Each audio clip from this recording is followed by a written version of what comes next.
എന്തൊക്കെയായി പറയുന്നത്? കുഞ്ഞേച്ചി എന്തെങ്കിലും ഒരു പരിഹാരം ഇതിനുണ്ടാക്കണം. ഒന്ന് ഫോൺ ചെയ്യാൻ പോലുള്ള സ്വാതന്ത്ര്യം ഞങ്ങൾക്കില്ല. രോഹിതിനെ ശരിക്കും അവർ ഉപദ്രവിക്കുന്നുണ്ട്. അവരുടെ കൂടെ നടന്ന് കുറെ അധികം നാള് നിന്നെ നമ്മുടെ കുടുംബത്തെയും ദ്രോഹിച്ചതിന് അവരുടെ കയ്യിൽ നിന്ന് തന്നെ പകരത്തിന് പകരം കിട്ടുന്നതാ. എന്തായാലും സ്വത്ത് എഴുതി കൊടുക്കണമെന്ന് പറഞ്ഞല്ലേ അവര് ദ്രോഹിക്കുന്നേ. നമുക്ക് അതുടനെ ചെയ്യാം. കുഞ്ഞേച്ചി എന്തായാലും തൽക്കാലം എടുത്തു ചാടി ഒന്നും ചെയ്യണ്ട. ഞാനൊന്ന് ആലോചിക്കട്ടെ, എന്നിട്ട് വ്യക്തമായൊരു പരിഹാരം ഉടനെ തന്നെ കണ്ടോളാം.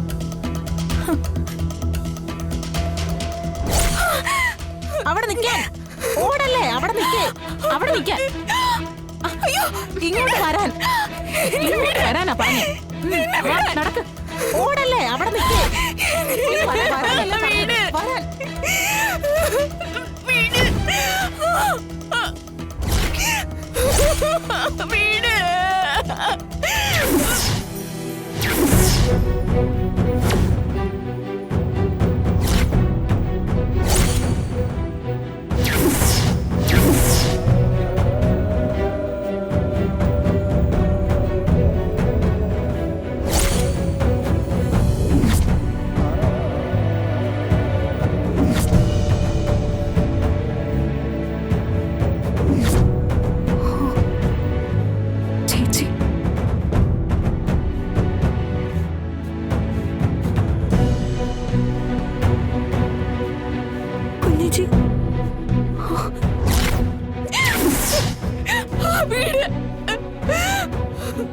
അതൊരു പ്രാന്തി പെൺകുട്ടിയെ അഡ്മിറ്റ് ചെയ്യാൻ കൊണ്ടുവന്നത്.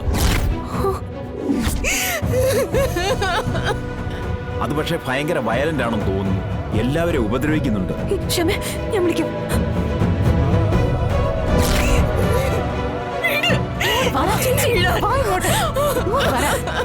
ചേച്ചി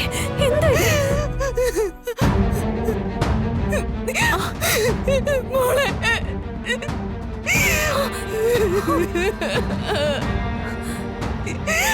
എനിക്ക് ഭ്രാന്തില്ല മോളെ, എനിക്ക് ഭ്രാന്തില്ല. ഇവരെല്ലാരും കൂടി എന്നെ ഭ്രാന്തിയാക്കുക. എന്നെ രക്ഷിക്കും മോളെ, രക്ഷിക്ക.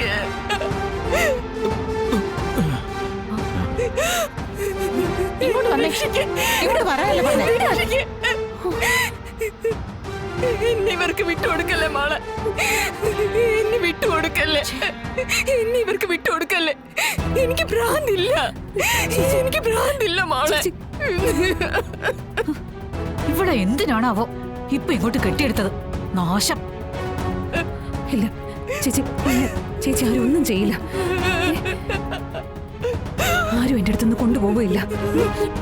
എനിക്ക് ഭ്രാന്തില്ല, എനിക്ക് ഭ്രാന്തില്ല മോളെ, എനിക്ക് ഭ്രാന്തില്ല. എന്നെ ഭ്രാന്തിയാക്ക ഇവരെല്ലാരും കൂടി. നീ എങ്കിലും എന്നെ ഒന്ന് വിശ്വസിക്കും മോളെ, വിശ്വസിക്ക.